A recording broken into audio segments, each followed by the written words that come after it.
माँ जी ने वाणी के मंगलमय गुणे गाने की जय हो। फिर नमो कार्य के अतिशय की ओरे उससे हुए कल्याण की जय हो।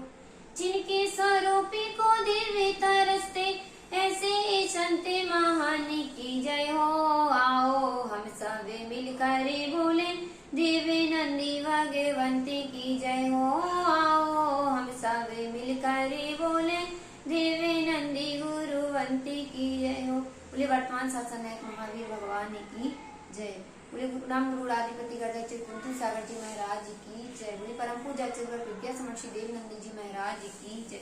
बोले द्वादशांग चिन्माणी माता की जय। बोले सुद पंचमी महापर्व की जय। धर्म स्नेही बंधु, आज हम सभी सुद पंचमी महापर्व मना रहे हैं। सुद पंचमी पर्व तो हमेशा मनाते चले आ रहे हैं, लेकिन सुद पंचमी का मतलब क्या है, श्रुत का मतलब क्या है, हे अभी तक हम जान नहीं पाए। श्रुत ज्ञान कहाँ से आया है, कहाँ से चला आ रहा है, ये हम अभी तक जान नहीं पाए।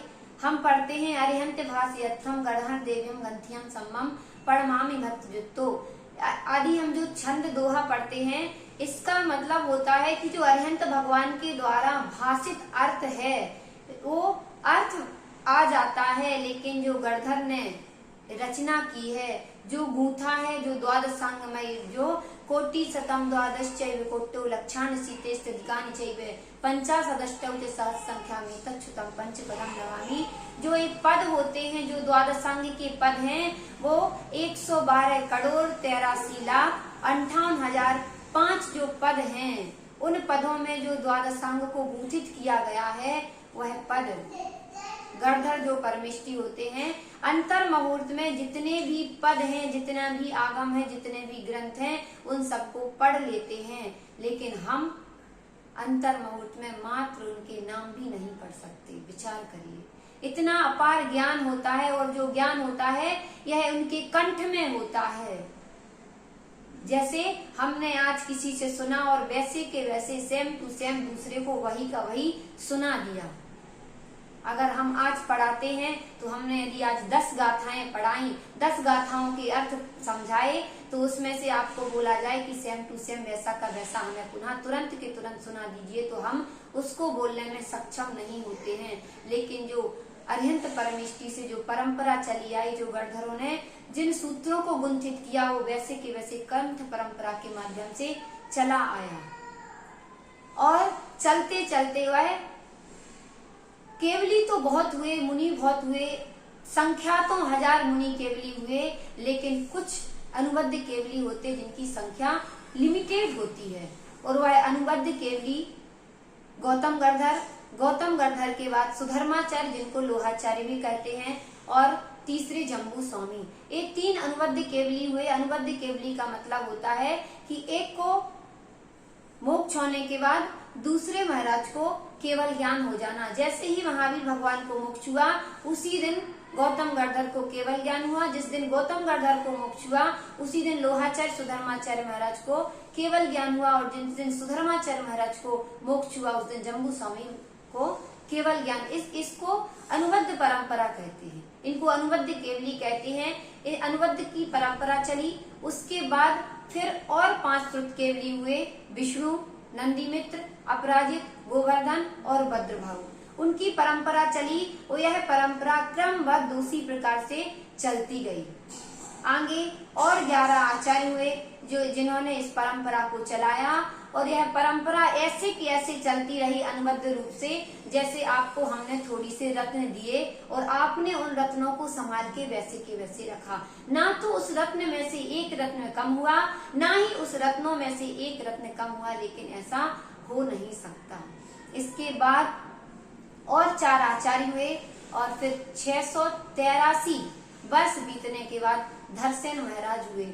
बहुत सारा अमृत था, बहुत सारे आचार्यों ने पिया, जैसे एक अमृत का घड़ा है, सबने उस अमृत को पीकर तृप्ति को प्राप्त हुआ, लेकिन लास्ट में अमृत की एक बूंद भी मिल गई तो भी बहुत हुई। ऐसे धरसेन आचार्य को उस अमृत की, ज्ञान रूपी अमृत की एक बूंद मिली। उनके पास वह परंपरा का ज्ञान तो था, लेकिन कुछ लिमिट हो गया, थोड़ा सा एक देश उनके पास वह ज्ञान था, और उनको गिरनार में चिंता हुई कि अब हमारे इस अमृत की ज्ञान की बूंद हमें तो मिल गई, लेकिन हमारे बाद इस अमृत की बूंद कैसे मिलेगी, यह ज्ञान की परंपरा कैसे चलेगी।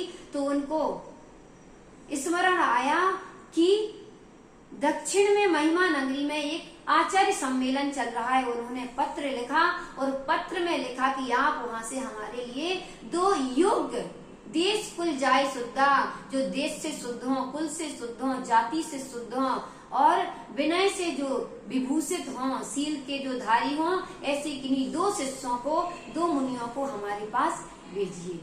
और उनका जैसे ही पत्र मिला तो आचार्य ने वो 2 अपने शिष्यों को धरसेन आचार्य के पास भेजा। और धरसेन आचार्य के पास जब शिष्य आ रहे थे तो उसी रात्रि के अंतिम पहर में आचार्य को स्वप्न आया कि कोई 2 बैल, 2 वृषभ हमारी परिक्रमा लगा रहे हैं। और स्वप्न में आया और जैसे ही सुबह होती है और सुबह उठते हैं तो सबसे पहले ध्यान रखिए, सबसे पहले महाराज के मुख से निकला जयदु सुध देवता, सुध देवता की जय बंध हो और चिंता उनकी दूर हो जाती, उन्हें विश्वास हो जाता है कि जो 2 मुनिराज आज आए हैं उन्हीं का हमें स्वप्न आया था और अब हमारा सुत, हमारा आगम जीवंत रहेगा। और वह चिंतित, उनकी जो चिंता थी वह दूर हो जाती है। 2 दिन बीतने के बाद पुनः मुनिराज आचार्य श्री के चरणों में आते हैं, उनसे विनय पूर्वक नमस्कार करके उनसे बोलते हैं। तब आचार्य को पता है कि एक शिष्य हमारे पास उसी के लिए आए हैं, फिर भी इनकी परीक्षा तो लेनी पड़ेगी, क्योंकि बिना परीक्षा के गुरु कभी ज्ञान नहीं देते। परीक्षा ज्ञान के योग्य है या नहीं है, पहले गुरु परीक्षा लेते हैं। और परीक्षा के लिए दोनों मुनिराजों के लिए धरसेन आचार्य ने 2 विद्याएं दी। अभी विद्या सिद्ध करने के लिए गुरुदेव ने, आचार्य ने आदेश दिया, आपको 2 उपवास पूर्वक इस विद्या की सिद्धि करनी है, इस विद्या को सिद्ध करना है। दोनों शिष्य गुरु के आदेश का पालन करते हुए विद्या सिद्ध करने के लिए बैठ गए और 2 दिन में विद्या भी सिद्ध कर ली। लेकिन विद्या सिद्ध की, लेकिन आचार्य तो परीक्षा ले रहे थे और जैसे ही विद्या सिद्ध हुई तो विद्या सिद्ध होते ही उनके पास 2 देवियां आई, जिसमें से एक देवी की आंख फूटी हुई थी और एक देवी के दांत, आगे के 2 दांत बाहर निकले हुए थे। दोनों शिष्य योग्य थे, व्याकरण से, छंद थे, तर्क से, और उन्होंने दोनों मंत्रों को देखा और मंत्रों को सुधारा। एक मंत्र में 1 अक्षर अधिक था, एक मंत्र में 1 अक्षर कम था।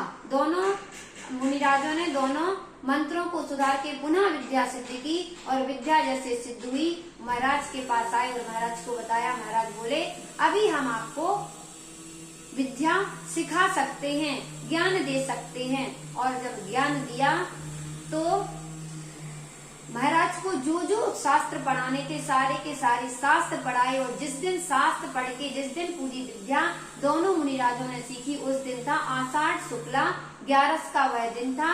उस दिन पूरी विद्या पूर्ण हुई और भूत जाति के देवों ने आके दोनों मुनिराजों की पूजा की।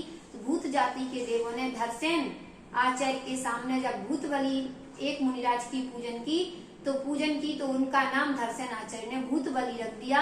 और दूसरे महाराज के दांत थोड़े से टेढ़े बेड़े थे, इसलिए वो भूत जाति के देवों ने उनके दांतों को क्रमबद्ध कर दिया, इसलिए धरसेन आचार्य ने उनका नाम पुष्पदंत, पुष्प के भांति जिनके दांत हो ऐसा उनका नाम पुष्पदंत रख दिया। और पुष्पदंत नाम रखने के बाद जिस दिन विद्या पूर्ण हुई उसके दूसरे दिन ही गुरुदेव ने बोल दिया, अभी आप दोनों अलग अलग दिशाओं में विहार करें। दोनों जन अलग अलग दिशा में विहार कर गए। और फिर पुष्पदंत महाराज ने एक शिष्य को दीक्षा दी जिसका नाम रखा जिनपालित। और जिनपालित को दीक्षा देकर 20 सूत्रों को की रचना करके 20 सूत्रों का ज्ञान देके आचार्य भूतबली के पास भेज दिया। और जब जिनपालित भूतबली महाराज के पास पहुंचे तो उन्होंने जान लिया कि अब पुष्पदंत महाराज की उम्र अधिक नहीं है। और पुष्पदंत महाराज ने जो 20 सूत्रों की जीव स्थान जो था उसके 20 सूत्रों की जो रचना की थी, उसके आगे के जो सतखंडागम के 6 स्थान है क्षुद्रक वंदादि, उसमें से जीव स्थान की जो 20 सूत्रों की रचना पुष्पदंत ने की थी, बाकी के सारा का सारा आचार्य भूतबली जी ने रचना की। और जिस दिन यह ग्रंथ लिख के पूर्ण हुआ वह दिन जब लोगों को बताया कि हमने ये ग्रंथ लिखा है, तो लोगों ने उस ग्रंथ की पूजन की, हाथी पर उसकी जुलूस निकाला और गाजे बाजों के साथ उस दिन का बहुत आनंद के साथ उस दिन को मनाया। और उस दिन की याद में हम आज श्रुत पंचमी पर्व मनाते हैं। आज के दिन, आज तक इस दिन के पहले तक जो ज्ञान चला आ रहा था वो कंठ परंपरा से चला आ रहा था, लेकिन जो श्रुत ज्ञान जो आगम में जो लिपिबद्ध किया गया, वो सठखंडागम में सर्वप्रथम जो सठखंडागम ग्रंथ की रचना हुई, वह ग्रंथ लिख के आज के दिन पूर्ण हुआ था। इसलिए हम श्रुत पंचमी पर्व मनाते हैं। ये श्रुत पंचमी पर्व भी हमारे ज्ञान का क्षय उपशम बढ़ाए, ऐसी श्रुत पंचमी महापर्व की